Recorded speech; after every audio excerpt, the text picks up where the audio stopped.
हरे कृष्णा। आपने हमारी पहले वीडियो में जाना कि नवरात्रे क्या है। अगर आपने वो वीडियो नहीं देखी है तो ऊपर आई बटन में लिंक दिया हुआ है, आप लिंक में क्लिक करके देख सकते हैं माता को कौन से फल सबसे ज्यादा पसंद है और नवरात्रि नवंबर, अक्टूबर और मार्च अप्रैल में ही क्यों आती है। इसी के साथ ही चलिए आज मैं आपको 9 देवियों के बारे में बताती हूँ। इससे पहले चैनल को सब्सक्राइब और बेल आइकन प्रेस करना मत भूलिएगा और वीडियो के लिए एक लाइक तो बनता ही है। चलिए शुरू करते हैं। चैत्र नवरात्रि के पहले दिन में माँ शैलपुत्री की पूजा की जाती है। एक बार राजा दक्ष प्रजापति के आगमन पर वहाँ मौजूद सभी लोग उनके स्वागत में खड़े हो गए थे, लेकिन भगवान शिव अपने स्थान पर ही बैठे रहे। राजा दक्ष को भगवान शिव की ये बात अच्छी नहीं लगी। कुछ समय बाद दक्ष ने एक बार अपने निवास स्थान पर यज्ञ का आयोजन किया, जिसमें उन्होंने सभी देवी देवताओं को आने का निमंत्रण भेजा, लेकिन अपने अपमान का बदला लेने के लिए भगवान शिव को नहीं बुलाया। सती माता ने भगवान शिव से अपने पिता द्वारा आयोजित यज्ञ में जाने की इच्छा जताई।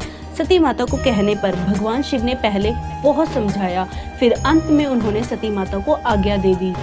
जब वह यज्ञ में पहुंची तो वहां उन्हें केवल अपनी माँ से ही स्नेह प्राप्त हुआ। वहां सती को अपनी बहनों से बहुत उपहास के भाव प्रतीत हुए।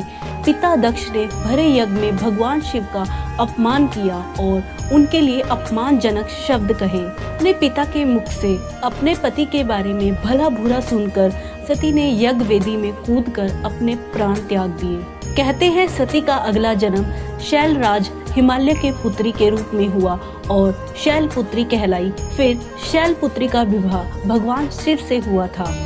माँ दुर्गा का नवशक्ति का दूसरा स्वरूप ब्रह्मचारिणी का है। यहाँ ब्रह्म का अर्थ तपस्या से है। माँ का ये रूप भक्ति और सिद्धों का अनंत फल देने वाला है। ब्रह्मचारिणी का अर्थ तप की चरनी यानी तप का आचरण करने वाली है। पूर्व जन्म में इस देवी ने हिमालय के घर पुत्री के रूप में जन्म लिया था और नारद जी के उपदेश से भगवान शिव को पति रूप में प्राप्त करने के लिए घोर तपस्या की थी। 1000 वर्ष तक इन्होंने केवल फल फूल खाकर बिताए। 100 वर्ष तक केवल जमीन में रहकर साग पर निर्वाह किया। कुछ दिन तक कठिन उपवास करके और खुले आकाश के नीचे बारिश और धूप के घोर कष्ट सहे। पत्तों का खाना छोड़ देने के कारण इनका नाम अपर्णा पड़ गया। कठिन तपस्या के कारण देवी का शरीर एकदम क्षीण हो गया।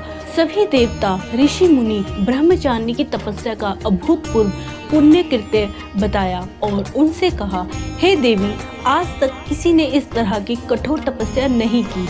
ये तुमसे ही संभव थी।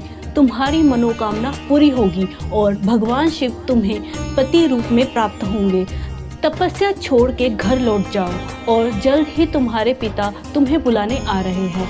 इस देवी की कथा का सार यही है कि जीवन में कठिन संघर्षों में भी मन विचलित नहीं होना चाहिए। माँ ब्रह्मचारिणी देवी की कृपा से सर्व सिद्धि प्राप्त होती है। माँ दुर्गा की तीसरी शक्ति है माँ चंद्रघंटा। नवरात्रि में तीसरे दिन इसी देवी की पूजा आराधना की जाती है। देवी का ये रूप परम शक्ति, परम शांतिदायक और कल्याणकारी है।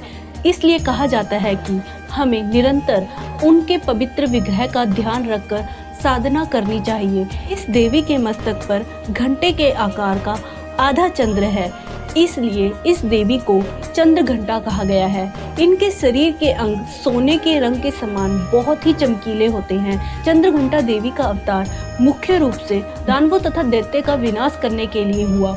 भयंकर दानवों को मारने वाली ये देवी असुरों की शक्ति को क्षीण करके देवताओं को हक दिलाने वाली देवी चंद्रघंटा शक्ति का रूप है। शास्त्रों के ज्ञान से परिपूर्ण मेघा शक्ति धारण करने वाली देवी चंद्रघंटा संपूर्ण जगत की पीड़ा को मिटाने वाली है। देवी चंद्रघंटा के प्रसन्न होने से जगत का सारा क्षेत्र हरा भरा हो जाता है, परंतु देवी चंद्रघंटा के क्रोध में आ जाने पर असंख्यक कुलों का सर्वनाश हो जाता है। ठीक उसी प्रकार जिस प्रकार महिषासुर के राक्षस कुल का अंत देवी चंद्रघंटा ने क्षण भर में कर डाला। इस बात का अनुभव मात्र ज्ञानी जन ही कर सकते हैं। शक्ति स्वरूप देवी चंद्रघंटा ने जैसे ही राक्षस समूह का संहार करने के लिए धनुष को आकाश की ओर किया, वैसे ही देवी के वाहन सिंह ने दहाड़ना शुरू कर दिया। माता ने पुण्य घंटे के शब्द से उस ध्वनि को और बढ़ा दिया। इस धनुष की टंकार, सिंह की दहाड़ एवं देवी चंद्रघंटा का असुरों को नष्ट करने का साहस बढ़ता ही गया और महिषासुर का सारा दानव कुल छिन्न भिन्न होकर मरता रहा।